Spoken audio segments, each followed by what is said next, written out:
My next guest is a gent who always brings so much needed optimism to this world every time he steps on the field. Now, in his 9th season in North London, he's banged in over 100 goals, won the Premier League Golden Boot, all while being more likeable than the entire cast of Ted Lasso combined. Now he's the captain of Ange Postecoglou's new-look Spurs side. Their free-flowing, buccaneering football has led them to the best ever start in the Premier League season. It's a pleasure to welcome back 손흥민. Hello, look, you right? Oh, mate, let's go back to June. Spurs appoint Big Ange Postecoglou, bandit healer in human form, as the new head coach, bringing him in after back-to-back title-winning seasons at Celtic. Take us into your first meeting with Ange. When was it? What was his message? And what was your first impression of him? To be honest, I saw him the very first time in Australia in the pre-season. The meeting was just fantastic. I mean, he just wanted to play the way he want to play. And he was very clear, we are going to play like this. You just have to follow our style of playing football. So and everybody loves it, the way he talks, the way he handled the players. And that's why we are here. So obviously there is still room improvement, but the meeting, the impression of him was just fantastic and very special. And me and the gaffer has a very special relationship started from 2015. So, yeah. Ange's team talks at Spurs have already become the stuff of legend because of their humanity and how he uses such relatable examples to spark his teams to life. How have you experienced those speeches inside the changing room? How do they make you feel emotionally, Sonny? Oh, that's crazy, actually, the way he speaks. And before the game or even the day before, he taking the charge and the meetings, he do all the speech, and then rebriefing. And after the game, we see the clips, and the way he talks is just like fantastic. As a human being, as a coach, it is nothing more than that. You know, like just like amazing. You know, like I'm 31 years old. I think like I learned many things before, and then as a human being, I feel like I have enough. But since when he arrives, I still feel like, wow, I'm still a child, you know, like he gives so much advice, you know. And like what, Sonny? What stuck with you of what he said? No, he just like the way he speaks, just like my hearts are bouncing, you know. I just want to go out there and play for him and play for this club. I feel like he's just part of my family, you know, the way he speaks, you know, which is just everybody feel the same, you know. When he took the meetings and everyone just have to agree, you know, because he's not wrong, you know. He's been always right, you know, and he never lied. He tell always the truth, and it is just fantastic feeling and very emotional. I love that image of your heart bouncing. Your heart has made so much joy to all of us who are watching. Ange must have just black belt skills. And one of his earliest decisions was to select a new team captain. Sonny, when he told you that you'd have that responsibility, that you wear the armband, what qualities do you think or do you hope he saw in you? And what kind of a captain are you trying to be? To be honest, he never told me before. He never told me before at all. So I think probably you knew that story.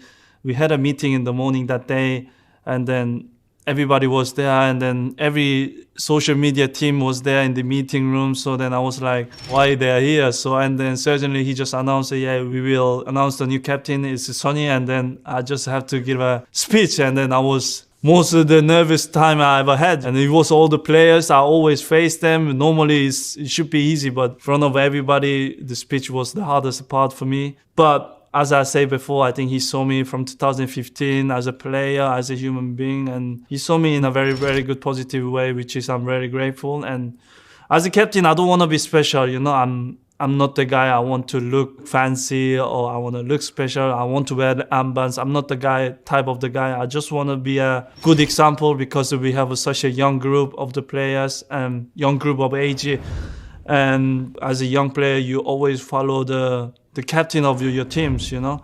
If you have good image of the clubs, the player will follow in a good way, you know, which is very important to me. You've already developed an incredible relationship with James Maddison, who brought his Roman Roy haircut and his Elvis Presley playlist from Leicester this summer. And you've said about him, for a couple of years, we needed this kind of player to create chances, make passes, which is very important. And he's gelled alongside you so quickly.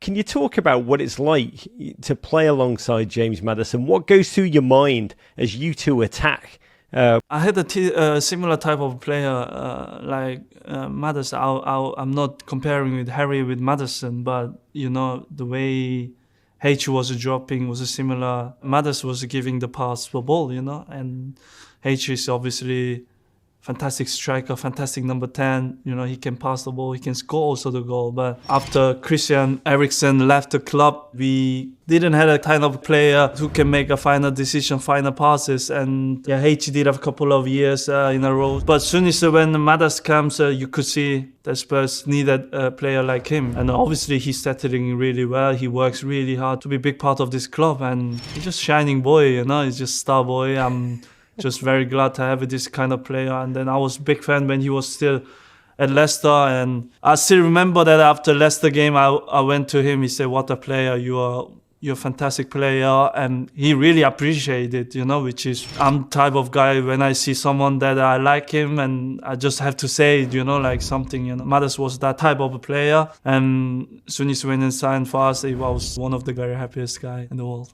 Recently, a post-match interview went viral because just how respectfully you put down a microphone. Can you explain mentally, Sonny, how you switch from your humble, quiet self to the elite, fierce, ruthless competitor that leads the line at Tottenham? Yes, still, to be honest, I don't know what was that. I mean, with the microphone, because everybody was talking about it, I couldn't believe what's going on, you know, because this is just what I used to do at home, what I used to do at school, what I used to do in the training ground. So I was ashamed when I get so much attention about this. And obviously on the pitch, and it just changes, you know. You don't lose the game or don't lose the challenge. Human being footballers are obviously similar. So it is on the pitch, you just kind of switch on just like that, you know, you just don't want to lose. If you see the opponent I can't just be naive, you know. So just switch on and then go on, boost on, and then try to win as many games as possible. Tony, we'd love to see you score goals. You've already had 8 on the season. One of the most enjoyable side effects is hearing the South Korean commentators for each goal. They always go viral. And I don't speak Korean, but even I can hear the joy, the pride, the ecstasy which each of your goals brings for your home nation.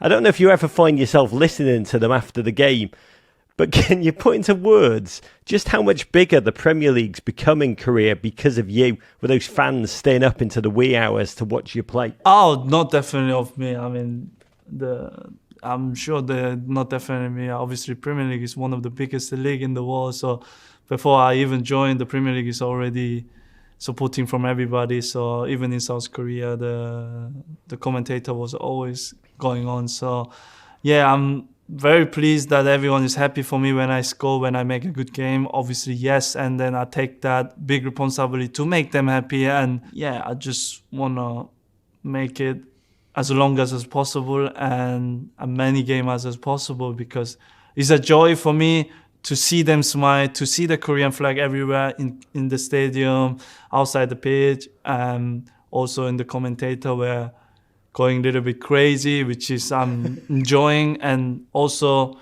when I see the fans, they're doing all my celebrations, smile on their face when I play well, which it means a lot. You know, I take a big responsibility to make them as often as possible. Last question for you, Sonny. Tottenham are off to their best start in the Premier League era. Last time they kicked off a season this strongly, 1960, they ended up winning the league. And Ange has tried to downplay any speculation about the title, saying dreams last as long as they do until someone wakes you up.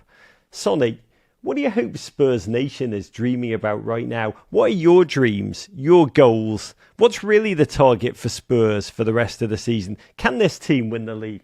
I think you still haven't seen our best, I would say. So I'm pretty sure that players are working really hard to get the best.